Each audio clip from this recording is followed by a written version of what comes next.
Mr. Lazari, what is the meaning of verbal agreements covered by the rule? I'm sorry, can you repeat the question, please, Congressman? Okay. What is the meaning of a verbal agreement covered by the rule? Verbal agreement, I'd have to be able to research that and get back to you. I don't know that we distinguish verbal agreements from any other type of agreement. Well, following on Mr. Mehta's questions and how you have gone from giving permits to companies like Mr. Cottingham's organization to operate on federal lands, you've now decided that verbal agreement or that permit is now a contract. And so you're going to impose this wage standard. Mr. Cottingham and Mr. Brown, you can respond to this as well if you'd like. The Department of Labor has contended that the outfitters have failed to consider that their sales might increase due to better service being offered by employees with higher morale. Are your employees suffering low morale? I don't think any of my employees are suffering low morale. If you can climb Mount Rainier in the summer, kayak in Glacier Bay National Park, it is an amazing opportunity, and they love working with kids. They love sharing their love for the out of doors. Mr. Brown? Yes, I think this rule actually has the reverse effect. It does not increase the income of entry-level employees because these businesses are actually competing with other businesses outside public lands and have to set their prices accordingly. And so what a lot of outfitters are doing, having to reduce hours to stay on budget.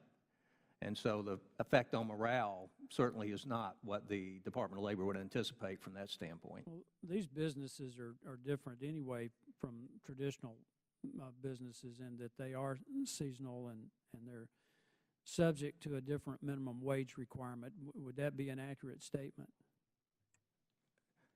Yes. All right.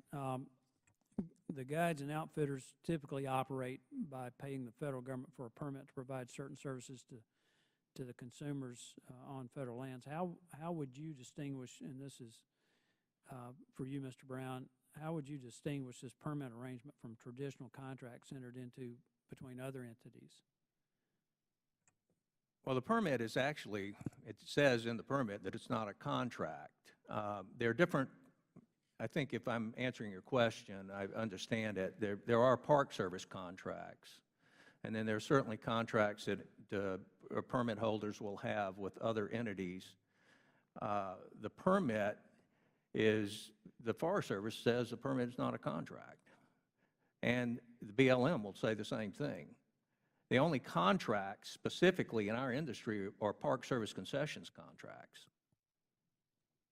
Mr. Lazari, having heard his response, why is it the Department of Labor now classifies these as contract-like instruments?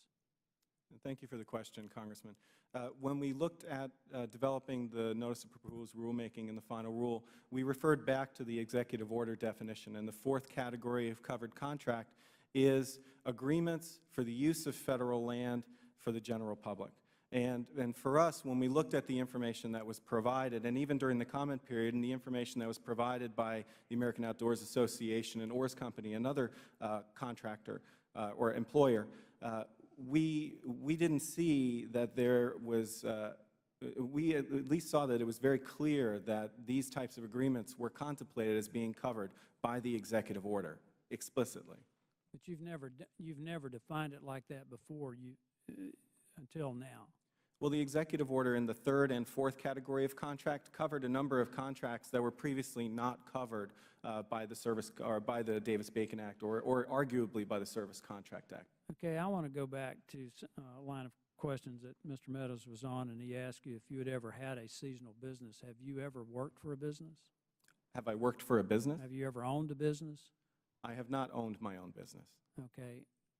I doubt that you'll be able to answer this, but I'll throw it out just in case. Is anyone involved in this process, making this determination? How many of those have ever owned a business? I do not have that information. My guess is, Mr. Lazeri, that most of you've never, not only never owned a business, you probably haven't worked for a business, which I think explains a lot of how we come up with some of these policies that impact groups like Mr. Cottingham's and industries like Mr. Brown represents. And it's one of those areas that kind of defies common sense.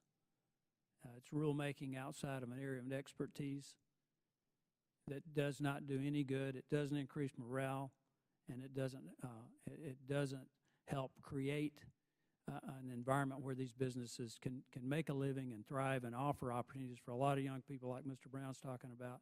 It just makes no sense. Thank you, Madam Chairman.